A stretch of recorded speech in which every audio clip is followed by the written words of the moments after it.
Ang gatas na atong gaimnon o gagamiton nagikan sa dili mga ordinaryong klase nga baka. Kabalubang mo, nga kini mga bakaha nga abi nato sa laing nasod na nato makita, ani ara day gyapon dinhi sa Northern Mindanao.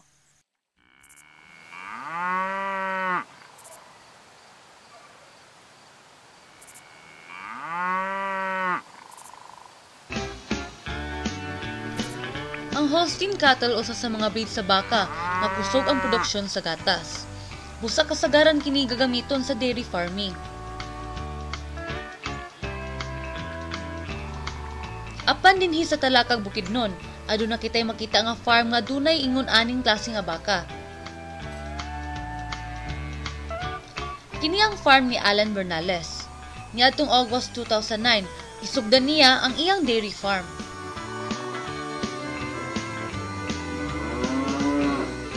Usa sa rason nga nung gisudlan niya ang negosyo, tungod kinailhan na sa pipila ang fresh milk, labi na dinhi sa Northern Mindanao. Sa Northern, murag gasugod na. Mga bata gasugod na ginom gatas nga fresh, dili na tong canned bitaw. Ang pagsulod niya ani nga negosyo, usa-usab kahagit, tungod kini nga mga breed sa baka, dili anad sa klima sa Pilipinas. Usa kinahanglan nga atimanon sila pag-ayo.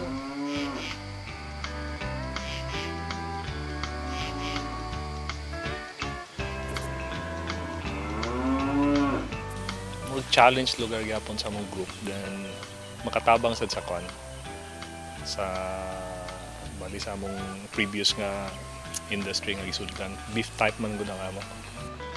Bago pa lang siya niini nga industriya. Apan sa usa og tunga ka tuig nga ga-operate ang iyang farm, maingon niya nga maayo ang dagan ini. Apan dili mawala nga adunay mga problema nga moabot kaniya. Ang pinakalisod mao ang unang 3 ka bulan. Kay kini nga mga panahon mao ang adjustment period sa iyang mga baka.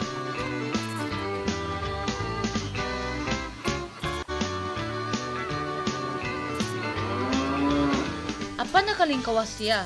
Ug karon ang iyang gaproblemahon ang pagmintinar na lang sa mga baka nga dili kini magsakit. Ang management lang mga disease mo man siya mga susceptible kayo. Maintain na gyud ang iyang kaon. Ang kaon niya nga kanang mahimo sobra-sobra gyud ang sakit. Kuan mi o kanang concentrate gamay. O ga-apply sad mi og injectable nga kanang kuan B-complex. Unsa man gayud ang nakanindot niini nga baka? Kini nga klase sa baka, usa sa mga kusog mag-produce og gatas.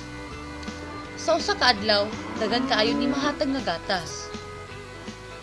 12, 14 liters per day.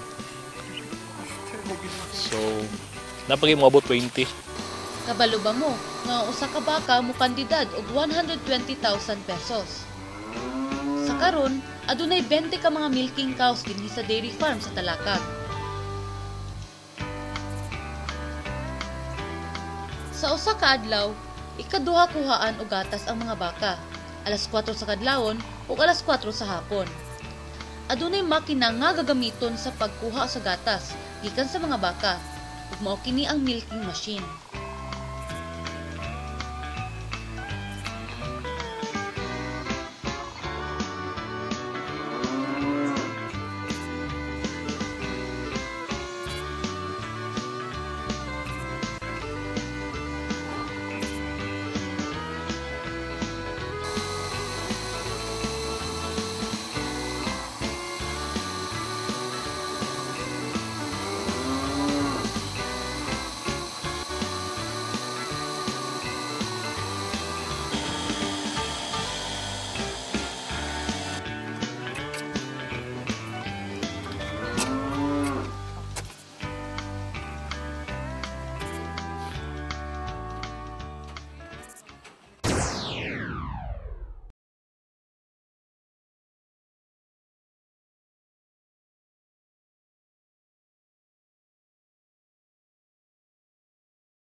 Kining ilang gatas gipang apod-apod sa usa ka kooperatiba sa El Salvador ug ang uban magpabilin sa municipality sa Talakag para sa konsumo sa mga taga didto.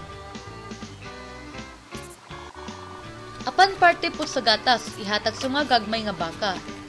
Kini nga mga baka kinahanglan na pud maburos pag-abot sa 11 ngadto sa 14 ka bulan aron makuha na usab sila og gatas sa ilang pagpanganak.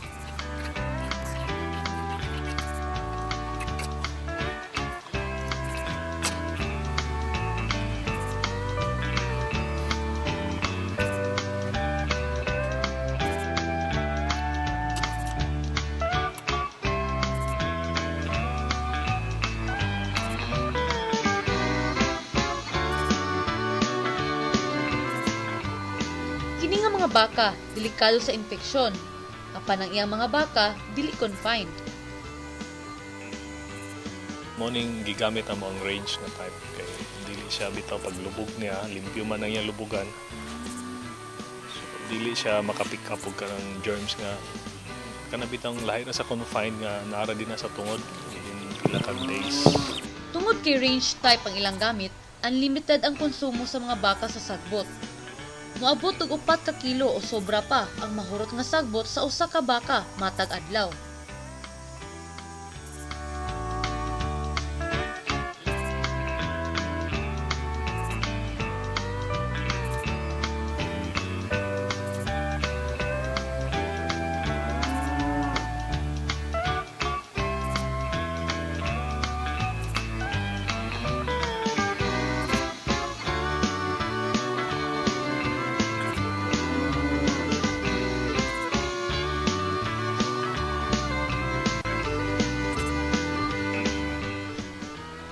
Kini nga mga sagbot dili basta-basta kay kini nagikan sa laing nasod ug gitanom lang og tuyo sa farm.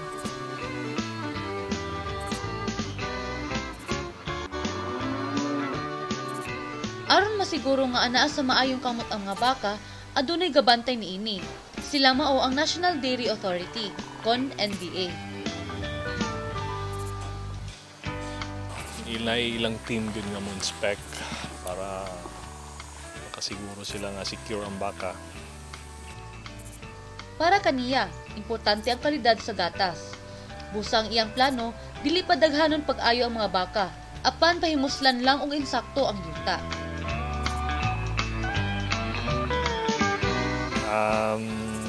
Maximize lang ang capacity tingali sa area. Bisag pwede magpadaghan og kayo.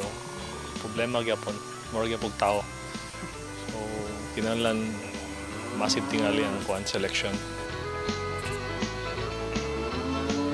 Sa mga gusto mosulod sa industriya sa dairy, Dili problema ang kuan, ang dairy. Importante na siya heart.